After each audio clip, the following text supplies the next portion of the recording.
Hello, I'm Negar Haghbin, presenting our work with Kersten-Oertel on multimodal cueing in gamified physiotherapy. Physiotherapy can be a painful and tiring process involving a series of exercises that patients must repeat over a long period of time. Unfortunately, patients often get bored after a short period of time and lose motivation, which makes the physiotherapy process less effective. One solution that has been widely used in recent years to encourage patients to do their exercises at home is to gamify the exercise routine. Gamification is defined as adding game elements such as scoring and levels to a non-game context in order to make it more interesting and engaging. The emergence of wearable sensors has made them an ideal medium to incorporate physiotherapy exercises with games and automated cueing modalities. As a result, the need for constant human supervision is lessened. Cueing and feedback are both known methods of guidance in the context of health to help patients to do their exercises correctly.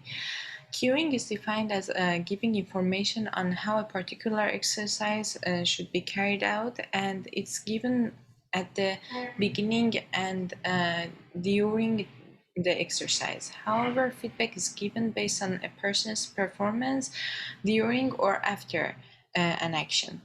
The three main types of cueing and feedback are visual, auditory, and somatosensory. Some research has already been conducted regarding the effect of gamification on physiotherapy exercises. Shin et al. Developed an interactive game using virtual reality for post-stroke rehabilitation of upper limbs. Their system showed to be effective in improving attention and providing an immersive flow experience. In a similar work, Garcia et al. Developed a mobile rehabilitation application using AR and gamification to help individuals with ankle sprain injuries. Their results show that using AR and gamification can increase motivation and adherence to rehabilitation routines. Wearable sensors are becoming more and more frequently used in physiotherapy. Doyle et al. Used an iPhone as a motion sensor to investigate if exergaming can improve a patient's accuracy in performing exercises. Patients who played the exergame showed more accuracy over no feedback and limited video feedback environments. In general, visual cueing provides more useful information. However, in exercises where extra mobility is required, directing attention to visual cues might negatively affect the exercise performance. In these cases, auditory or somatosensory cues are preferable. Another study demonstrated the use of wearable sensors in gait modification for people with knee osteoarthritis, and the study showed a superiority of real-time vibration feedback over wearable in improving gait.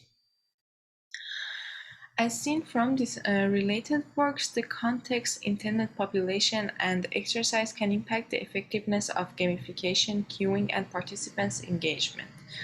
In this paper, we developed an iOS mobile application to investigate real-time visual and auditory cueing in a gamified physiotherapy environment.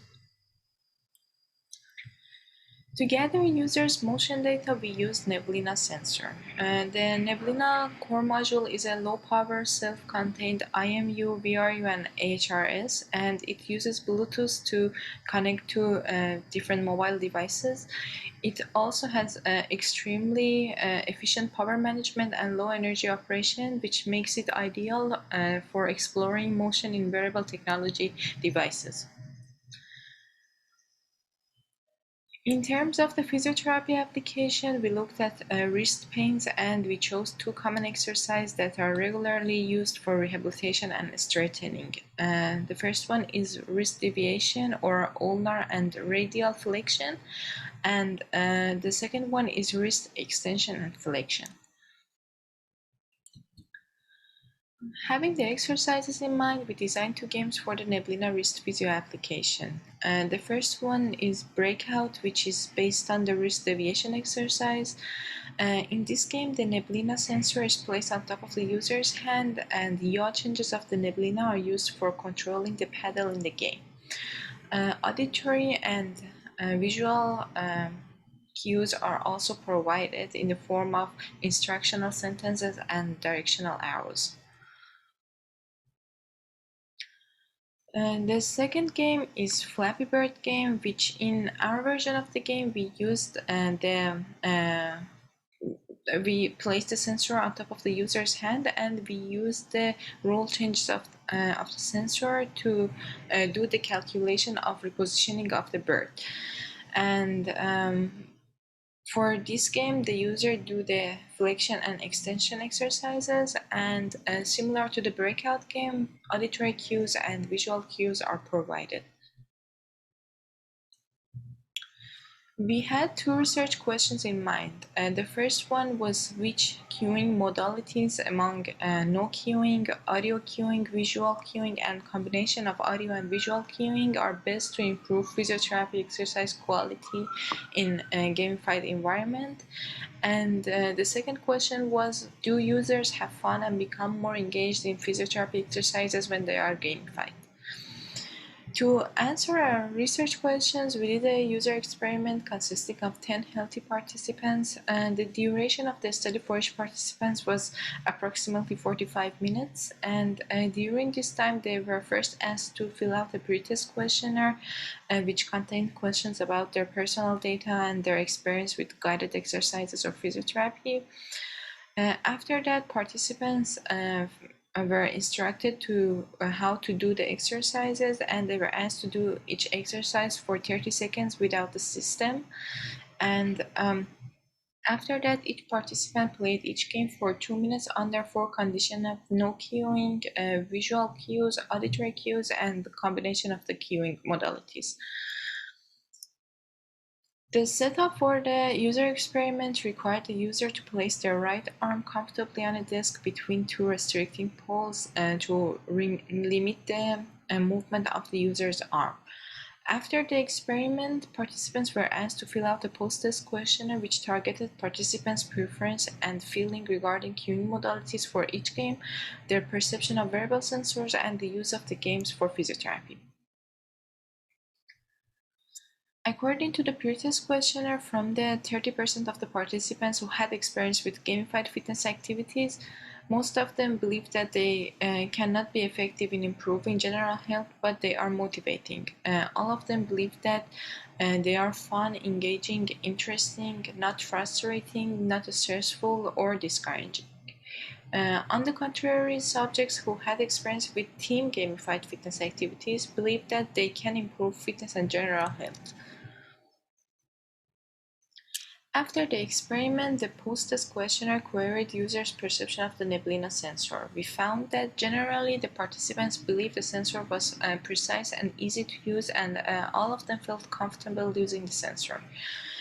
During the game, participants were asked to not move their arm and only use their wrist to do their exercises. However, in some cases of the breakout game, we saw that the participants tend to rotate their wrists and move their arms in order to avoid losing points in the game. This shows the importance of game design for physical therapy and finding the right level of excitement based on each participant's characteristics. Potential solutions to this problem would be to use additional sensors to track users' arms or using computer vision techniques.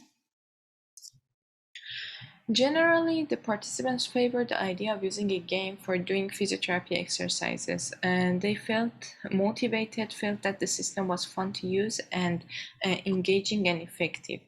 Also, all of the participants responded that they would use this type of system for physiotherapy. Regarding subjects feeling during playing games, a major difference can be seen between games in the stressed and relaxed number of participants, which for the breakout game, 30% of the participants felt stressed and nobody felt relaxed, while for the Flappy Bird game, nobody felt stressed, but 40% of them felt relaxed. In addition, for the Flappy Bird game, less participants felt excited and more felt bored. Comparing to their usual feelings regarding video games, the same participants which typically felt excited or stressed during games had felt stressed and excited for the breakout game, and they had the same perception of the physiotherapy games as for typical games played for leisure. Those participants who played games more often felt less entertained during the study, since the main goal of these games was to perform the physical therapy exercises rather than to entertain users. Overall, the favorite cue for a Flappy Bird game was auditory in comparison to no cueing for the breakout game. Details showed that there were no significant differences between the two games in terms of users' opinion of cueing modalities.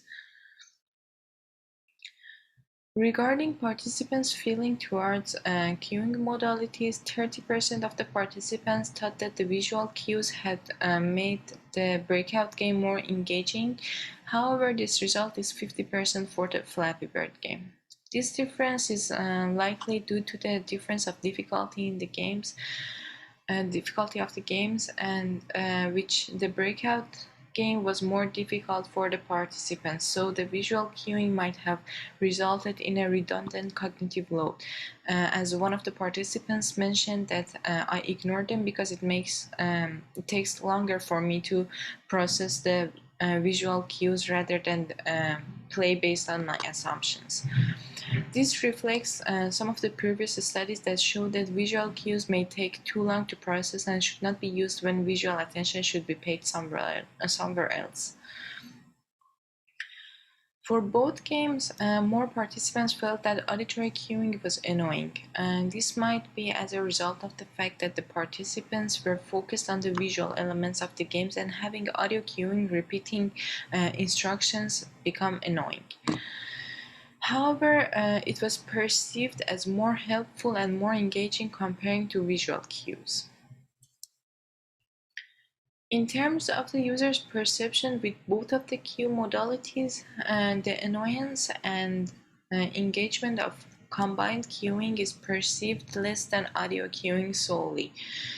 This can be a result of the fact that having both of the cueings divides users' attention between the modalities, hence they signify each modality.